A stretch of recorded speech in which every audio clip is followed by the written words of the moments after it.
તો અત્યારના સમાજમાં આપણે જોઈએ છે, ન્યૂઝમાં આવે છે કે લાઈક છોકરી ભણી ગણીને બહુ હાઈ લેવલ પર પહોંચી ગઈ હોય તો એના સાથે એના ફેમિલીમાં જે મેન્સ હોય, એના ઘરના માણસ હોય, એના સાથે દુર્વ્યવહાર કરે છે, કાં તો પછી એના સાસરે પક્ષવાળા પર ખોટા આરોપો મૂકે છે કે આ લોકો મારી સાથે દહેજની માંગણી કરે છે. બહુ બધા કેસીસ એવા આવે છે અત્યારે સમાજમાં. જેટલી દીકરીઓ છે બધી મારી જ દીકરીઓ છે. હું તો બધાને એક જ વસ્તુ કહું છું કે જ્યારે એ દીકરી સાસરે જાય છે પછી એના પરિવારજનો, એનું જે માયકો, એના મમ્મી પપ્પા, તો એ લોકો જો ઇન્ટરફિયર થયા એની જિંદગીની અંદર તો એ દીકરી સ્વચ્છંદી બની જાય અને તદુપરાંત એનું ગૃહસ્થ જીવન તહેસ નહેસ થઈ જતું હોય. એ ભણેલી હોય તોય ભલે અને અભણ હોય તોય ભલે, કે થોડું ઘણું ભણેલી હોય તોય ભલે.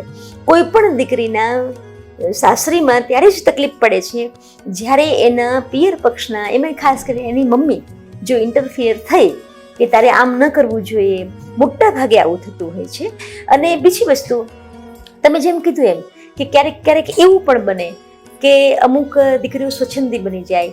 એના અંદર પણ હું તો એમ કહીશ કે મા બાપ વધારે પડતું લાડકોડ એને કરે તો એ ક્યારેક આવું પરિણામ બનતું હોય છે. કે દરેક મા બાપે આ રાખવું પડે, એને પ્રેમ પણ એટલો આપવો ને જ્યાં એનો વાંક છે ત્યાં તમે એને થોડા ટોકો પણ ખરા, જેથી કરીને એની ભૂલે સુધારે.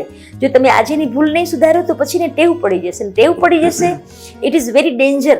તો હું કાંઈ એમ કહું છું કે એક આંખમાં પ્રેમ પણ એટલો આપો, 80% પ્રેમ રાખો, પણ 20% તો એને ડર લાગવો જ જોઈએ કે ના, મારા મમ્મી પપ્પાને ખબર પડશે તો આ સારું નથી.